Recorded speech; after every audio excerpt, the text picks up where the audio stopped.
ABP Ganga, खबर आपकी, जुबान आपकी। वीर सावरकर की फोटो पर कांग्रेस को आपत्ति है। जी हां, विधान परिषद की फोटो गैलरी में तस्वीर लगी है।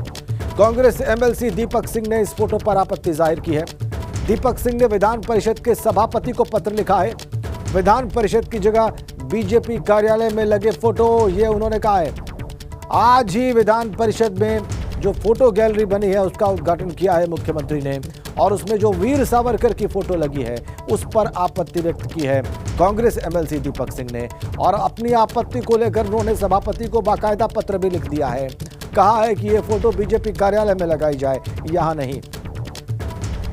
बड़ी खबर लखनऊ से,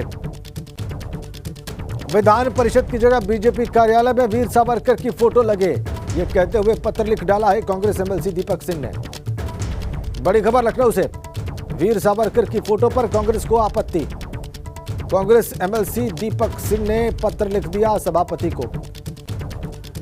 विधान परिषद के सभापति को पत्र लिखा है दीपक सिंह ने, और वीर सावरकर की फोटो की सही जगह बीजेपी दफ्तर को बताया है, न कि विधान परिषद को। बड़ी खबर, बड़ा अपडेट लखनऊ से हम आपको दे रहे हैं। अभी अभी उद्घाटन किया है फोटो गैलरी का, लोकार्पण किया है मुख्यमंत्री ने विधान परिषद की फोटो गैलरी का।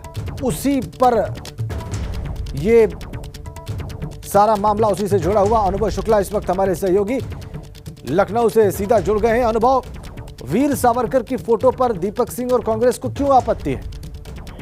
देखिए, आज ही जिस तरीके से फोटो गैलरी का उद्घाटन हुआ है और वहीं पर तस्वीर लगाई गई है वीर सावरकर की, स्वतंत्रता संग्राम सेनानियों की जो तस्वीरें लगी हैं उसी गैलरी में, और उसी को लेकर अब कांग्रेस आपत्ति जता रही है। खासतौर से दीपक सिंह जो एमएलसी हैं विधान परिषद के कांग्रेस के, और साथ ही साथ नेता भी हैं सदन में कांग्रेस के, उन्होंने साफ तौर पर सभापति को जो चिट्ठी लिखी है उसमें ये लिखा है कि वीर सावरकर तो अंग्रेजों के साथ थे और उन्होंने कहीं भी इस तरीके का कोई आंदोलन में शामिल नहीं हुए, और जब आप स्वतंत्रता संग्राम सेनानियों की तस्वीर लगा रहे हैं तो उसमें उनकी तस्वीर क्यों लगाई है, इसी बात को लेकर आपत्ति उन्होंने जताई है। साफ तौर पर ये मांग की है कि उस तस्वीर को हटाया जाए, विधान परिषद की फोटो गैलरी में नहीं लगाई जाए वो तस्वीर बीजेपी दफ्तर में लगाई जाए, और इसी के लिए उन्होंने मांग की है। सभापति रमेश यादव जो हैं उनसे कहा है, और साफ तौर पर कुछ और जो इतिहास के पन्नों में चीजें दर्ज हैं उसका भी उल्लेख अपने पत्र में किया है। जी अनुभव, तो क्या अंदेशा है आपका? क्या ये विवाद और आगे बढ़ेगा, खींचेगा भी? देखिए, ये जिस तरीके से आज विधान परिषद को एक नया लुक दिया गया है, पूरा सौंदर्यीकरण किया गया है, और बहुत लंबे समय बाद, हम कहें तो कई दशकों बाद जो है वो विधान परिषद इस तरीके से दिख रही है। नई फोटो गैलरी बनाई गई है, पर उसके साथ ही विवाद शुरू हो गया। अब चिट्ठी लिख दी है सभापति को, हालांकि सभापति अभी कार्यक्रम में ही व्यस्त हैं, पर इतना जरूर है कि अगर इस तरह की चिट्ठी कांग्रेस की तरफ से लिखी जा रही है, हो सकता है कि कुछ दूसरे और आपत्ति करें, फिर उसके बाद ये तय करना पड़ेगा सभापति को कि उस तस्वीर का क्या किया जाए। ठीक है अनुभव, आपने महत्वपूर्ण जानकारी दी, बड़ा अपडेट दिया, धन्यवाद आपका। विधान परिषद की जगह बीजेपी दफ्तर में फोटो लगे वीर सावरकर की यह बात कही है चिट्ठी लिखकर सभापति को कांग्रेस एमएलसी दीपक सिंह ने, जो कांग्रेस के नेता भी हैं विधान परिषद में। गहरी आपत्ति उनको वीर सावरकर की फोटो के लगाए जाने पर फोटो गैलरी में। विधान परिषद की जगह बीजेपी दफ्तर में यह फोटो लगे, ये पत्र लिखकर बता दिया है सभापति को दीपक सिंह।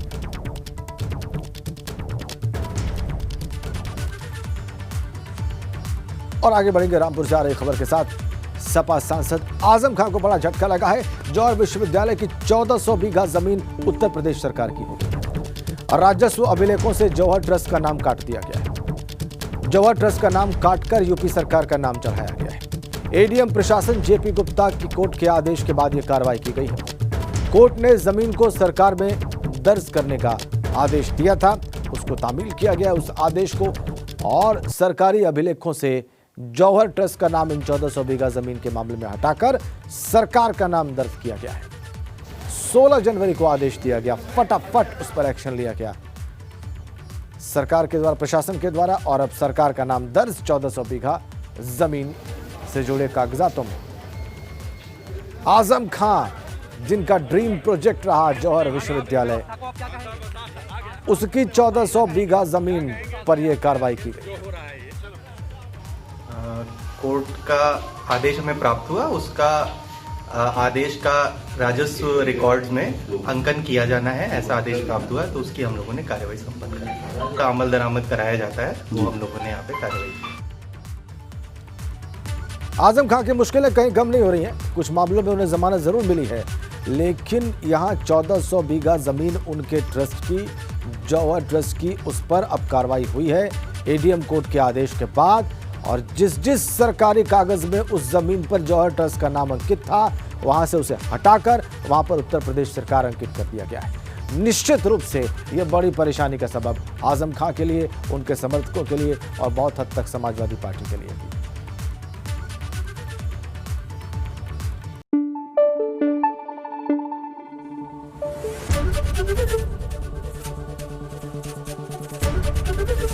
एबीपी गंगा, खबर आपकी, जुबान आपकी।